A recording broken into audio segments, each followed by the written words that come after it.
Sur cette colline, les miliciens du M23 tiennent leur position. On les voit avec leurs armes. Ils ont des mitrailleuses 12.7. Nous sommes à 3 km de la ligne de front, près du pont stratégique de Rwangouba, à 25 km de la frontière avec l'Ouganda. Depuis un mois, l'armée congolaise a renforcé ses effectifs pour contenir l'avancée des rebelles. L'ennemi que nous avons en face de nous a des armes lourdes, des mortiers, des mitrailleuses. Nous aussi, nous avons des armes, comme eux, pour défendre notre position, pour éviter qu'ils arrivent jusqu'ici. Ça fait déjà 2 fois qu'on les a attaqués et qu'on a réussi à les repousser. Depuis la résurgence du M23 fin novembre, l'armée congolaise s'étonne de voir les miliciens aussi bien armés et équipés. Le groupe avait pourtant été défait en 2013, puis démobilisé.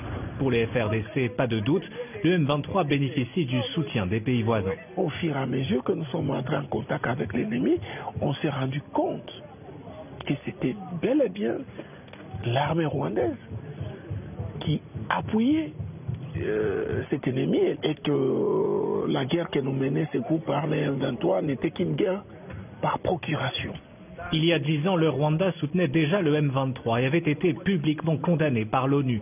Aujourd'hui, l'armée congolaise accuse aussi Kigali d'intervenir directement sur son sol et présente ce qu'elle décrit comme des preuves, comme ces photos de drones montrant des soldats avançant en colonne en pleine nuit, ou encore ses armes et ses équipements retrouvés sur le champ de bataille.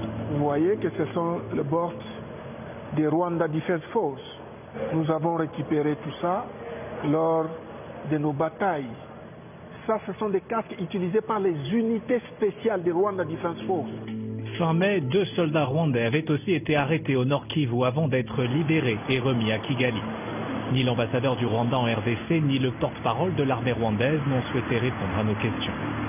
Toute accusation ou contre-accusation de cette nature ne peut être vérifiée que par le biais du mécanisme conjoint de vérification élargi et non par des déclarations dans les médias. Dans leur dernier rapport publié en juin, les experts de l'ONU ont quant à eux confirmé la présence de militaires rwandais dans des camps du M23 en RDC, évoquant des images aériennes et des preuves photographiques.